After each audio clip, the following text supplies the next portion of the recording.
அனுராக் குமாரா வந்ததுக்கு அப்புறம் தான் அனுராக் குமாரா தான் நீக்கி இருக்கு. அது அது வந்து உங்களிடையே ஒரு வரவேற்பை பெற்றிருக்கோம். மக்கள்கிட்ட வரவேற்பு. மற்ற அனுராக் குமாரா வந்த பிறகு தான் இப்போ சுதந்திர நாட்கள் சிங்கள அரசுகளை பாதம் தாங்கி கொண்டு வந்த நேரத்தில் சுதந்திர நாட்கள் வந்து ஸ்ரீதரனும் தமிழ் தேசியவாதிகளும் வந்து ஜனாதிபதி எலெக்ஷனுக்கு ஒரு தமிழரை போட்டு எதிர்ப்பாக காட்டுறதுக்கு ஒரு தமிழரை போட்டது.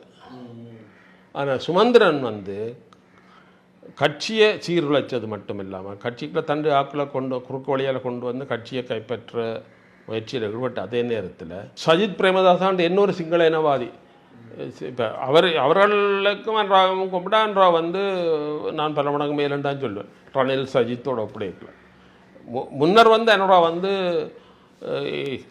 13வது திருத்தச் சட்டத்துக்கு எதிராக இருந்திருக்கிறார், விடுதலைக்கு எதிராக இருந்திருக்கிறார். அதெல்லாம் நான் ஒத்துக்கொள்கிறேன். ஆனால் அன்ராவுடைய இனவாதமாக அன்ராவா சஜித்தா இல்லாட்டி ரணிலா பெரிய இனவாதி என்றால் நான் ரணில் சஜித்தா தான் சொல்லுவேன். அவரோட வந்து பெருங்குடும்பத்தை சேர்ந்தவர்கள் இவ்வளோ மக்கள். அப்போ இந்த சூழலில் உண்மையாக அனுரகுமாராவுக்கு வாக்களித்தது அனுரகுமாராவை ஆதரிச்சில்லை. அது அவர்களே சொல்கிறார்கள் தமிழ் பகுதிகளில் தங்களை வாக்கு கிடைச்சது தங்களை ஆதரிச்சில்லை. தமிழருடைய இந்த விடுதலை அமைப்புகள் கட்சிகளுடைய பிள்ளைகளுக்கு கட்சிகளில் ஏற்பட்ட வெறுப்பு ஒரு காரணம். அதே அவர்கள் அனுரகுமாராவுடைய சந்திரசேகரே சொல்கிறார், தங்களை ஆதரித்தது வந்து இப்போ தமிழர் கூட்டமைப்பில் இருக்கிற தமிழிசு கட்சியில் இருக்கிற வெறுப்பின் அடிப்படையில் தான் தங்களை ஆதரிச்சது.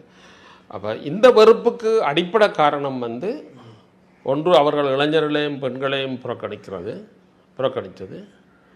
மற்றது விடுதலை பெற்றுத்தரோம் எங்களுக்கு பின்னுக்கு அமெரிக்கா நிற்குது, வேறு நாடுகள் நிற்கன்று ஒரு பம்மாத்தை காட்டி தமிழ் மக்களை சிங்கள இனவாதிகளுக்கு வாக்களிக்க வைக்கிறது.